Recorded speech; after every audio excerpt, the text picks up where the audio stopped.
The Startup Retro is a new podcast from the team behind Overnight Success. A weekly show where we help you level up on the Australian startup ecosystem by giving you an insider's view on Aussie startups and venture capital. I'm Will Richards. And I'm Gemma Clancy. At OS, we curate the most important news and announcements across the ecosystem and explain a bit of useful context behind them. The Startup Retro podcast will follow a format familiar to our readers of the weekly newsletter, but offer an opportunity for much more discussion. So, if you want to keep your finger on the pulse of all things happening Aussie startups and venture capital, start your week by listening to the Startup Retro. New episodes every Monday, starting the 1st of July.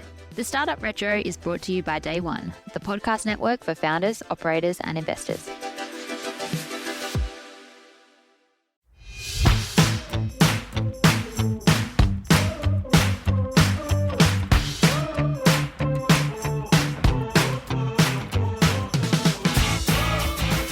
Welcome to Fintechfun.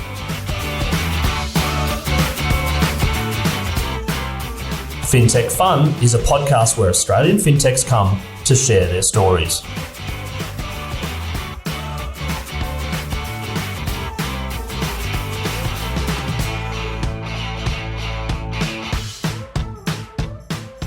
Hi, it's Chris Titley here. As part of the Fintechfun podcast series, I'm joined by Matt Holme, founder and CEO of Youpay, in the studio today on a pretty wet Brisbane day, actually. Matt, welcome to Newstead HQ. Cheers, Chris. Great to be here. Thank you. And Matt, Youpay, let's talk about the story. Going back to the really early days, the idea, the concept you had in your brain and how you went about that first day of going to what you are now called as Youpay. Sure thing, Chris. It seems like a lifetime ago, but it was actually just over 2 years ago. And it was definitely one of those aha moments. And as they say, sometimes those best ideas come out of adversity. It was a COVID lockdown. So it was, we were all going through some tough times at that point in time. And I was, as a lot of us did during those days, just spending a little bit of time in front of the TV. It was a Saturday afternoon, I recall. And as I do a lot of times on a Saturday afternoon, may have been having a quiet beverage, may have been watching a couple of horse races. So the story goes like this. I managed to actually snag a winner. It doesn't happen very often, but found myself with a little bit of extra cash on my Sportsbet MasterCard. So let's just say there was $500 there, and a rare occurrence. So I went up to my wife and I said, look, I've won a little bit of money, and why don't I buy you a gift? Maybe you could pick something out that you'd like me to buy for you. So she said, okay, and she went to a website on her phone. She picked out a couple of items that she wanted. It was a website that I didn't frequent. It was something she was into, and for full disclosure, she actually picked out a bra and undie set. She said, this is what I'd love for you to buy for me. And I said, all right, well, no worries. And she said, look, I've got everything ready here in my cart. I've populated the cart with all of the products that I want, the sizes. I've got my loyalty points all good to go, all my shipping information. I tell you what, I'll copy the URL. I'll send it over to your phone, and maybe you can make the payment on that card. And coming from a web development background myself, I knew that wasn't possible. She had that session stored on her phone. And it was actually more convenient for her to pass her phone over to me. I made the payment and executed that very last step of the shopping journey, which is the payment.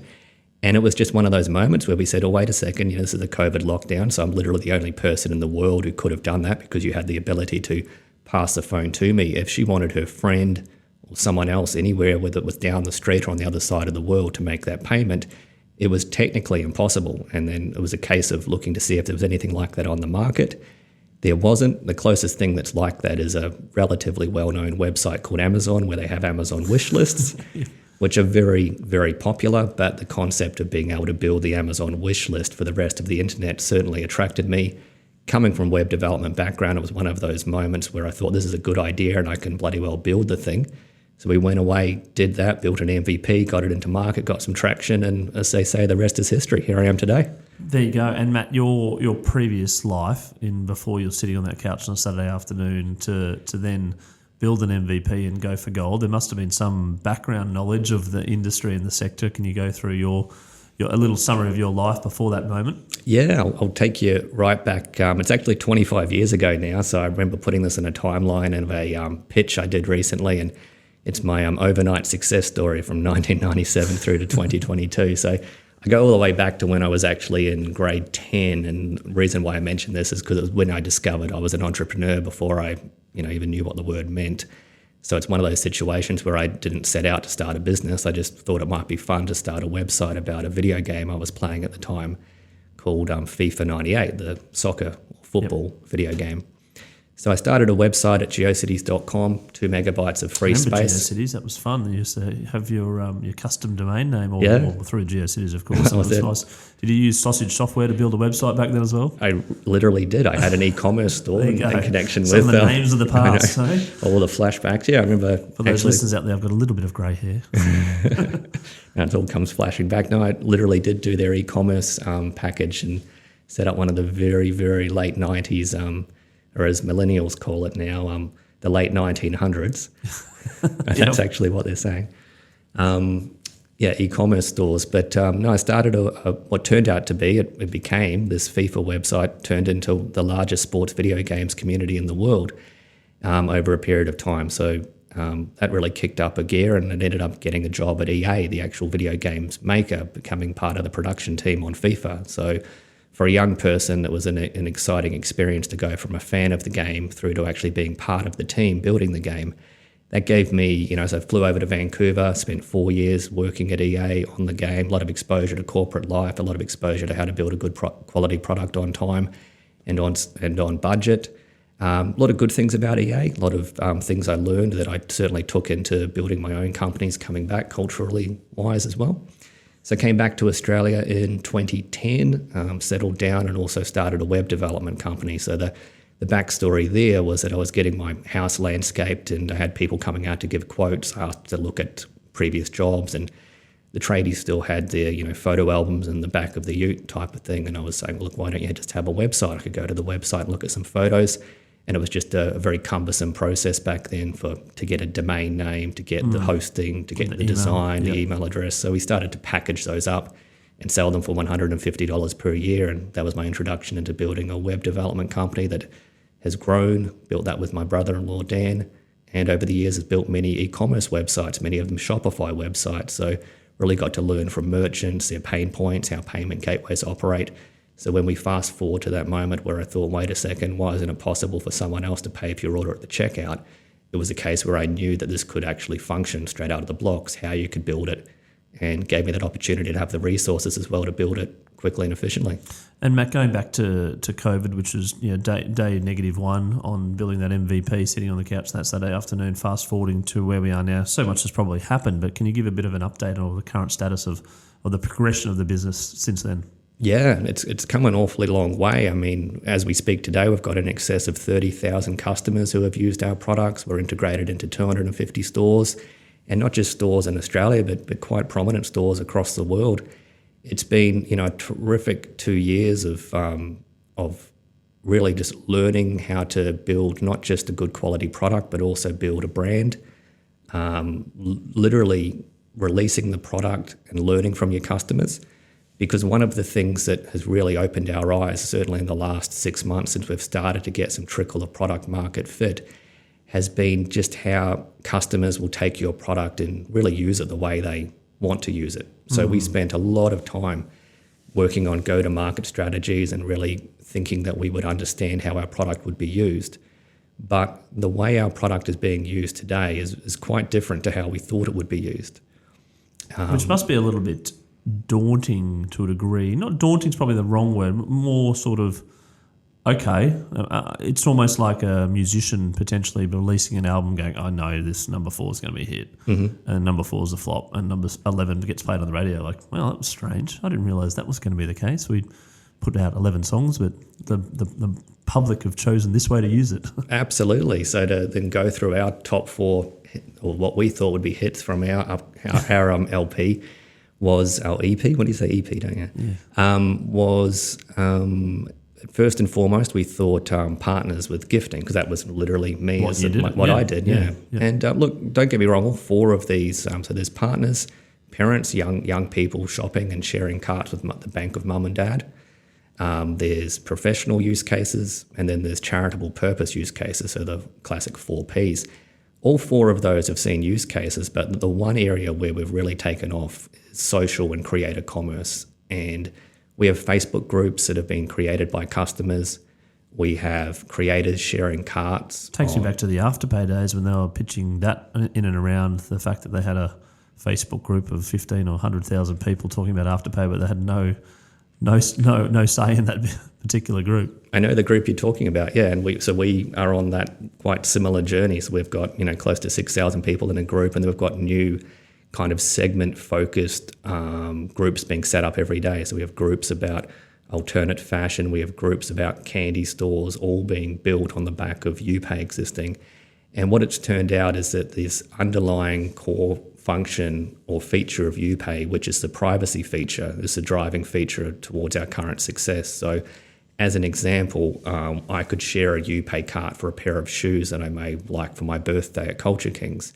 I can go ahead and drop that cart anywhere in the world with full peace of mind that my personal address where I live is not going to be able to be seen. Yep. So it's not and it's sort of almost de-tokenized. Is that would be the word? Yeah, that's a correct way of saying it. So it's a fully anonymous experience where the decision-making process is handed over to the two parties involved in the transaction. So me as a shopper, I get to decide how much information I reveal. I could be completely anonymous under an alias on Discord, dropping a Youpay cart into a social chat, knowing that no one's going to have to find out my name, my phone number, or my postal address. If they pay for that, it goes to you.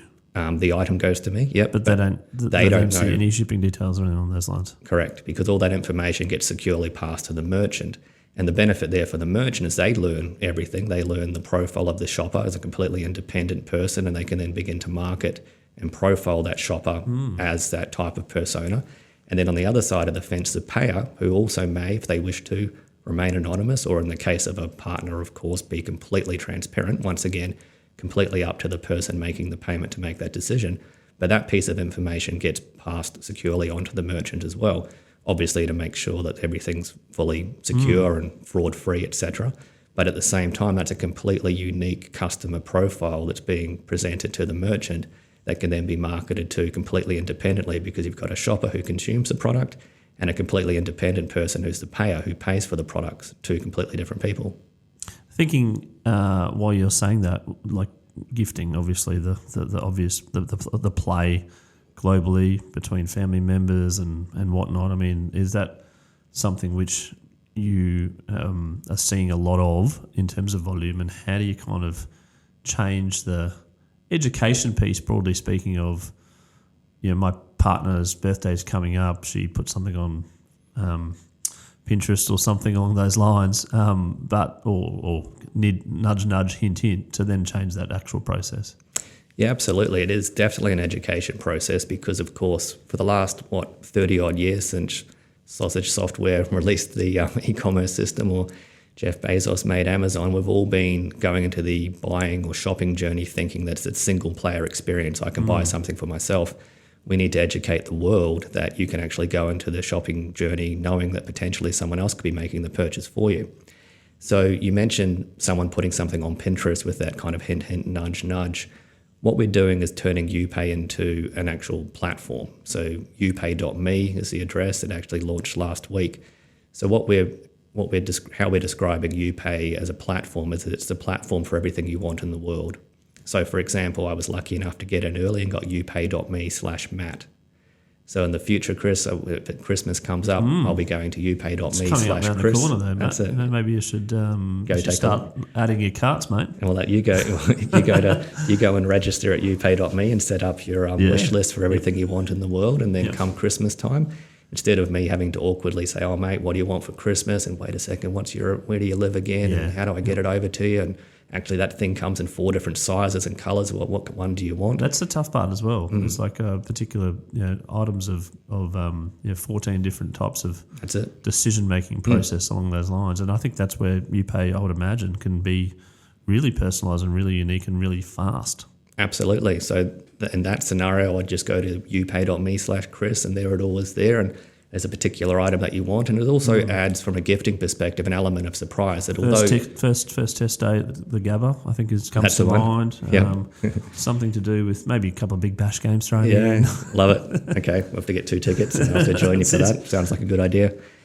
But yeah, that's the play. So then we become the destination for our customers, because right now we're having a lot of success through our merchants. So the merchants are the destination currently, and people discover Youpay through the merchants, and that'll continue forward as many, hundreds and inevitably thousands of merchants integrate Youpay. But we also want Youpay to become a destination in itself. So when I think gifting, I think of Youpay. When I think how am I going to gift a friend, I think about going to the Youpay page to find out what they want. The great thing about these Youpay wish lists is that they can also be inspiration to other people as well. So as an example, if I go to your Youpay page and maybe you've put a pair of shoes up there, I may actually decide to buy those shoes for myself because I'm, inspired. I'm a pretty trendy dude. I'm a rad dad. That's what I'm trying to say. Yeah. So I'll see those pair of white New Balances that you're rocking, and I decide to go and get myself a pair. And that's all stemmed from you posting something to your cart. So you're actually becoming an influencer. Loving it, right? That's it. Yeah. Exactly right. So it's a tangible benefit for the merchant as well as the person. Absolutely. Yeah. Great. Now, so the status of Youpay where we're at now, is seasonal. Are you looking for a big Christmas? Is that something that? Oh, absolutely. Yeah. And in terms of the team growing well. Yeah, the team's coming along. We've got a big focus on expanding our ability to scale the product globally. So that's an area that we're looking to hire is, BDMs and sales support to get the word out there, because, I'm really proud that we're in close to 250 stores. But if we just look at Shopify alone, there's 2.6 million Shopify stores out there that don't offer the ability for someone else to pay for your order at the checkout.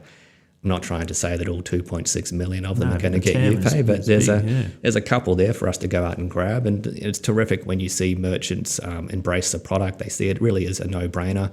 It's a complementary payment option in the sense that we're not trying to replace instant payments. We're not trying to replace buy now, pay later. We're trying to complement them. When our product works, we actually end up pushing more money into the existing payment gateways, because when you go to pay for a Youpay cart, you can choose from the existing payment options at a merchant.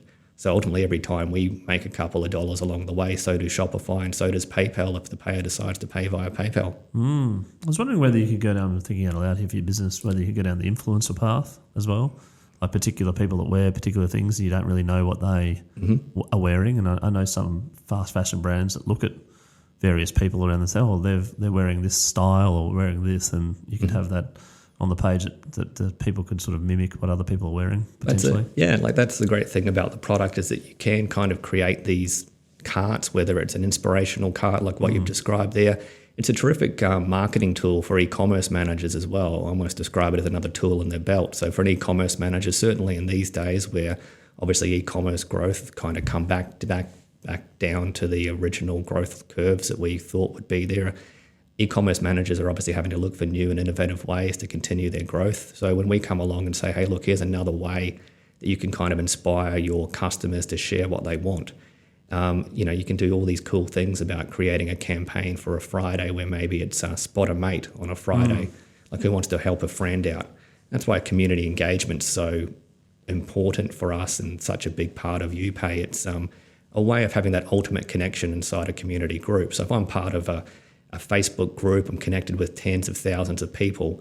Although I have some element of connection and potential trust, the last thing I'd ever do is reveal where I lived to 10,000 people in a Facebook group. But as you can see where I'm going there with our product, you can literally just go ahead and say, hey, it is my birthday. A bunch of people have said they'd like to buy me something. Here's something that I'd like for my birthday. And Matt, when you're not talking merchants and engagement and communities and payments and all these sorts of things which go through your head every day, what do you do in your downtime? Have you got downtime? You switch off at all? Do you kind of have a secret hobby that not many people know about? A secret hobby? I have 3 children. So yes, that'll keep you busy.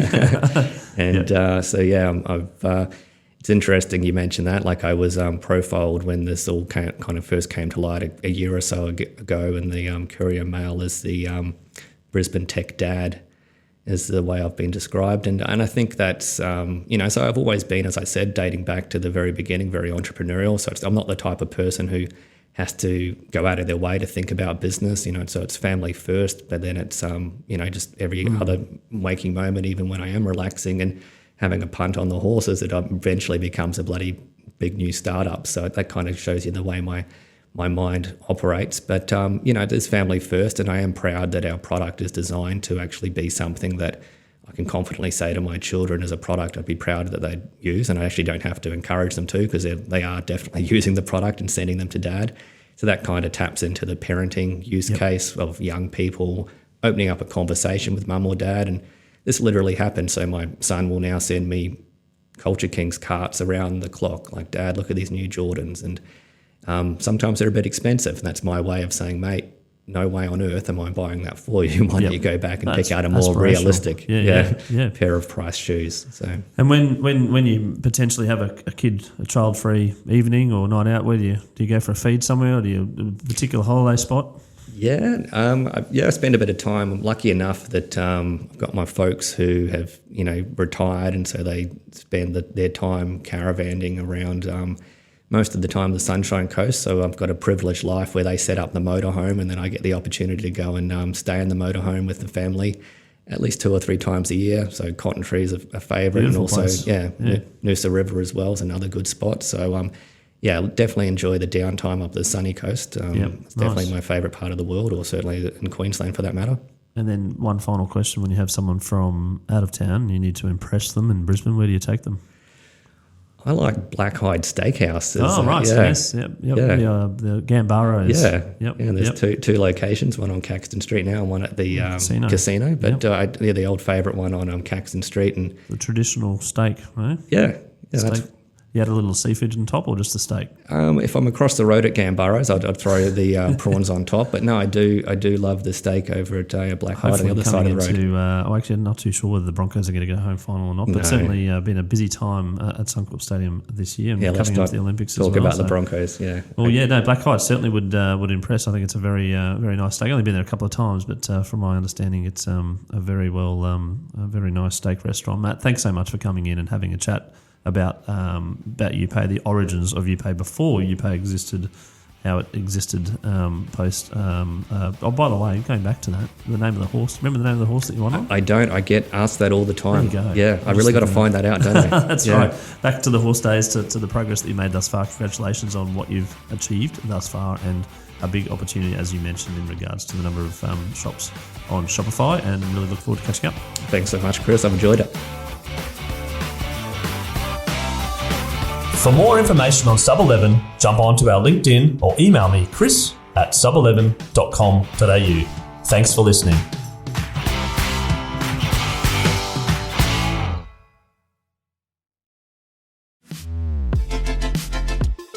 The Startup Retro is a new podcast from the team behind Overnight Success. A weekly show where we help you level up on the Australian startup ecosystem by giving you an insider's view on Aussie startups and venture capital. I'm Will Richards. And I'm Gemma Clancy. At OS, we curate the most important news and announcements across the ecosystem and explain a bit of useful context behind them. The Startup Retro podcast will follow a format familiar to our readers of the weekly newsletter, but offer an opportunity for much more discussion. So, if you want to keep your finger on the pulse of all things happening Aussie startups and venture capital, start your week by listening to the Startup Retro. New episodes every Monday, starting the 1st of July. The Startup Retro is brought to you by Day One, the podcast network for founders, operators, and investors.